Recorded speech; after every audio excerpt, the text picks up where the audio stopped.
Hello everyone, and welcome to another session of Dark Souls PvP. I'm back with another weapon showcase. This time it's the Gargoyles Tail Axe.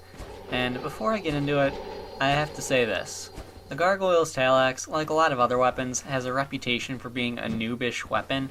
People, when hearing about this, often think, oh yeah, I used that weapon when I was level 10, or when I was level 20, or I was such a noob when I used that weapon, and they laugh it off thinking that it's not viable for PvP. And they're wrong about that. This weapon is a dexterity-based axe. So that's kind of rare. I mean, it's the only one in the game, so it's kind of special like that. Now, that's really probably the main reason why it's not more commonly seen. Aside from the fact that dexterity builds are the most common type in Dark Souls, you don't really see people experimenting with dexterity weapons. They all tend to limit themselves. There's easily weapons that are dexterity based that you don't see, being this one, and the whip, the notched whip, stuff like that. And really, this is a good weapon. Now, this weapon does have a con or two, kinda. I really can't find one that isn't easily able to be adjusted to, though. And really that con is the whiff animation you get if you miss a swing. It's really not hard to get used to. So, it can throw you off if you're, not expecting it, and lead people to believe it's a bad weapon if you're just sort of playing around with it in the air. But it's really, really good if you, actually hit something with it. Now, the pros to this weapon include its stun locking ability, its moveset. Even though the whiff animation is a con, its moveset is really, really good. Especially its R2 attacks, they don't have a whiff animation, and they cover pretty much all the way up and over you, and all the way in front of you. Like complete 180 degrees in front of you they cover, and up and over you across, I think it's your left shoulder when it's two-handed, or your right shoulder, I don't remember. Either way, they cover a really huge area, and they have no whiff animation. So they're pretty good. They also have a good amount of power behind them. This guy actually, he sent me a rage message after this fight, and I decided to include that because I got a laugh out of it after I understood what he was trying to say. Not gonna lie, it took me a minute because of the poor punctuation and everything. Yeah, right there you can see me stun locking him pretty easily. Don't know how much poise he's got, but he definitely looked like he had a good amount. And there's the message I mentioned. No big deal. Just decided that some people might enjoy seeing that. Anyway, back on topic of the pros of the Gargoyle Tail Axe. You have the moveset, which can curve all the way around you like that, so that's pretty good. It saved me from getting backstabbed.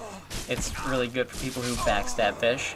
It's got a fast swing speed when you actually make contact, so that's really a good thing. Another really great pro about this weapon is the resistance bonuses that it gives when you're wielding it.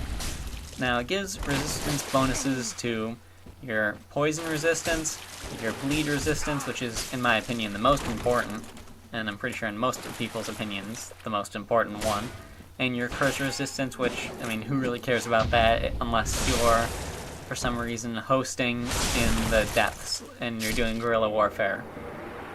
Something like that. I don't know. Or fighting Seath, maybe. I don't know. I don't really think there's any other use for curse resistance. But it's bleed resistance. It's really good if you're fighting against someone with a gold tracer and they're just spamming away at you. You can actually stun lock them before they stun lock you. And, when they're stun locked, they're not spamming you anymore. Plus you have a higher bleed resistance, so it takes longer for them to bleed you out, so you've got a better chance of lasting and living through the fight anyway. So that's pretty good.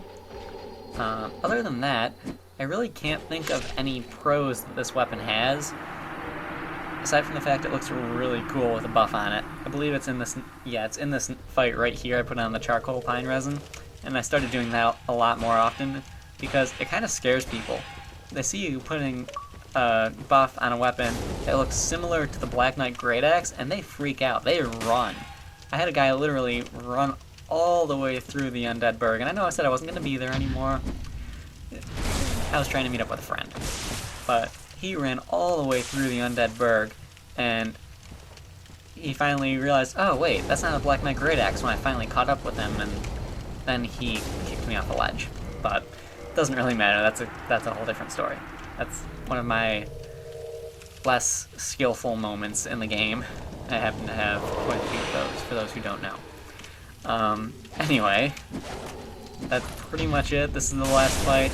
I actually show how good the stun locking ability is in this fight. I stun this guy wearing full Havels on the 3rd hit. Right about now, start hitting him 1, 2, and 3. He is stunned. So that's pretty cool. Really, that's all I've got to say. That's all I've got to show. Good weapon. Hope I can see it more often being used.